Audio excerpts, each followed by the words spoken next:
Before we start today, I still do want to let you all know that I am still a firm believer in the Polkadot ecosystem and its testnet Kusama. But I have exited all my positions in Acala and KARURA. Now, since the overall market is down and hasn't recovered yet, what I did is I simply exchanged my Acala and KARURA tokens, which are down around 90-95%. I exchanged them for Polkadot and Kusama, who are approximately also down the same. So that's kind of a, you could say, almost a lucky situation.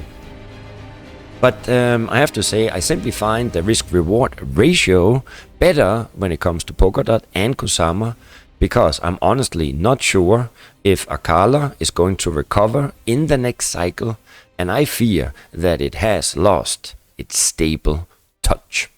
So today in this video I want to share the reasons why I don't believe Acala has the same potential as it did in the past, and I honestly think that it has a lot to do with the aUSD.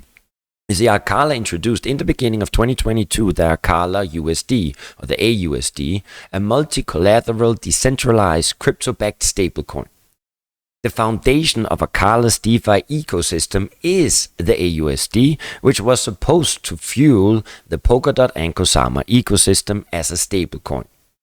And that idea was great, very great, when all believed, though, that each ecosystem would need its own stablecoin. Just like we saw in the Terra ecosystem, in the Solana, basically every blockchain, every ecosystem has been launching their own stablecoin.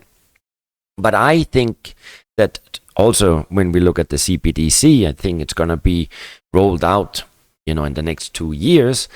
I don't think that we are going to need 20 different stablecoins. There might be, but I don't think that they will have the same, let's say, necessity or utility. I think ultimately 1, 2, perhaps 3 or 4 stable coins will remain, such as the USDC, DAI, perhaps BUSD, and maybe also USDT.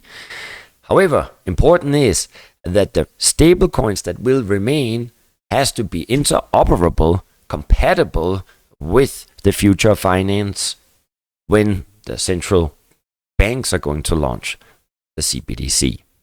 But before we start, I want to welcome you to Crypto Never Sleeps. And in case you're new to this channel, do me a favor, hit like, smash, and subscribe and all them goodies so that you can be notified every time we upload new videos. So let's get started. Acala and KARURA, they basically started their journey in October 2019 as one of the very first teams who took a risk and began building on Polkadot and of course the testnet Kusama. Now the initial team included Dan Rieser, and I think he's important, or he will be important to this story. And prior to Acala, Dan was among the launch team of the Web3 Foundation. And the Web3 Foundation's primary products are Polkadot and Kusama. So basically Web3 and Polkadot and Kusama is basically the same. So Dan, he seemed, especially to me and I think to many other investors, to be a strategic figure cementing the belief that Acala would indeed become the DeFi hub of the Polkadot ecosystem. If we look at the Acala and KARURA white paper, they outlined their plans to build a decentralized financial network powering a decentralized stablecoin called the aUSD, including staking liquidity protocols for the Polkadot and Kusama ecosystem. In June 2021, KARURA did indeed become the first parachain to ever win a parachain slot auction on Kusama. And short after that, in November 2021, Acala then became the first parachain to ever win a parachain slot on Polkadot. And in fact, more than 200,000 individual wallets contributed to Acala's parachain auction, including me. Now then the chain, both KARURA and Acala, then they went officially live in January 2022. And they very quickly began launching various products, including their stablecoin pegged to the US dollar. And I gotta admit, I really enjoyed using their dApps a great user experience, and the interface was great. And I think that was the things that we had kind of been missing out on prior to this launch within the Polkadot ecosystem. And I also have to say that the staking rewards or providing liquidity, they were all quite attractive. So I have to say I was a big fan of them. So since the Acala network was also the very first DeFi protocol to be launched with Polkadot parachain auctions, it was truly considered going to be the Polkadot DeFi hub. However, August 2022 is when things started to go bad. Until then, the aUSD had successfully held its soft peg to the US dollar, but a bug in the protocol's newly deployed liquidity pool left the door open, let's say wide open, for hackers to exploit. And an exploit did happen that resulted in 1.2 billion aUSD being minted without any collateral. So this event crashed the US dollar pegged stablecoin from $1, around $1, to 1 cent. And since then, the aUSD, they have attempted to regain the peg, but have never even come close. I think currently, I don't know where it is, but since last year, August, we have not even been close to seeing the aUSD being equal to $1. Now then, in April 2023, another exploit was carried out by an attacker from Not Finance, who minted T-Dot and then swapped it for Polkadot. Now, I'm not going to go too much into these hacks because you can read a lot about that other places. I just want to say that the blockchain technology, it's a new technology, and of course vulnerable to hacks and exploits. And we have seen that because over the previous 2 years, and especially in the second quarter of 2022, it was the most devastating 3 months in the history of the blockchain. As hackers, they were performing more than 96 hacks and scams across all ecosystems. However, the Acala DeFi hack was, however, among the most notable hacks in the crypto industry during 2022. But now let me take you through some of the main points that ultimately led me to sell. You see, after the hack, Acala did initially try to control the damage. They did communicate well to the community, and they seemed to have an action plan ready. This plan, however, has not been able to bring back the aUSD to $1.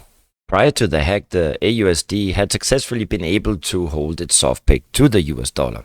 But after the attack, the price of the aUSD plunged from roughly around $1 per token down to less than 1 cent, and is currently trading at around 50 cents per token. Subsequently, after the hack, the Acala team did chose, from my point of view, the path of no information, and questions directly to the team still remains unanswered. I mean, I have tried even to reach out. Furthermore, both dApps, they would decrease the staking and liquidity pools to basically nothing. And if you go in and you look at the dApps, there's basically still no opportunities, and there was not really any information about when we're going to see new opportunities to earn staking rewards. Also, the departure of Dan Risa was, to my knowledge, not announced nor communicated on any of the official Acala channels. Now, I found it myself on Twitter on Dan's personal account, where he is stating or writing that he's excited to share that he is joining the Wormhole Foundation to help lead efforts at the foundation and work on the launch of the Wormhole chain. Now, he does go on to say that he has loved his time in the Polkadot ecosystem over the past 4 years, and the team at Acala Network was the best he's ever worked with. Well, I guess my question is then, if everything was so great, why did he leave? Dan, he was, from my point of view, important due to his prior experience. You see, Dan, he was a part of the Web3 Foundation launch team, and the Web3 Foundation is the organization behind Polkadot and Kusama. So, to me, and I guess to many investors, it looked like all the pieces of the puzzle of Acala becoming the ultimate DeFi hub of Polkadot was coming together. Dan's transition from the Web3 Foundation to Acala, and then Acala and KARURA winning the first parachain auctions on both Polkadot and Kusama. It all made sense. But it doesn't make sense, or let's say Dan's sudden departure hasn't exactly spurred confidence for external investors. Finally, on the 17th of May, basically last week, Acala did decide to address the public again. And they did that through their CTO, Brian Chen, who is the husband, if I understand correctly, of Betty Chen. And they opted to answer all critical questions on Crypto's Chain YouTube channel. Now I've linked the interview below. I gotta be honest, I was really not impressed with that interview. In fact, it gave me the last bit of confidence that it was the right time to sell. And even mentioned it in our own Crypto Never Sleeps chat, was that Brian Chen, he might be a great CTO, but he sure didn't do a great job as a spokesperson for Acala. Now, as I said, I've linked the interview below, so please have a look and let me know what you think. But I do think that this comment summarizes the interview spot on. As Guide Nearby, he is writing, he saw the first couple of minutes of this shit show on YouTube, and it is painful to watch. Well, let me know what you think. So, but that's it for me today. I do hope that this video gave you, I don't know, value, but at least some insight on why I decided to do what we did. And the question remains then, is KARURA and Acala still going to be able to become the DeFi hub? I don't know, but I think, you know, based on what they have done so far, I'm not very impressed. And the fact that they haven't been able to get the aUSD up and you know, be equal to the USD doesn't look so good. The question is then, who is going to perhaps become the ultimate DeFi dot of the Polkadot and Kusama ecosystem? Well, I think there are two other dots that we are looking at, and I just need to do a little bit more of research and due diligence, but I will, of course, let you know as soon as we know. As I said, in case this video gave you any kind of value, please do me a favor, hit like, smash, and subscribe and all them goodies. Come join the live streams. Sometimes they're on, sometimes not, but they are, at least from my point of view, fun and valuable. Stay strong, stay home, stay safe, and don't think, because as you know, that could lead to depression.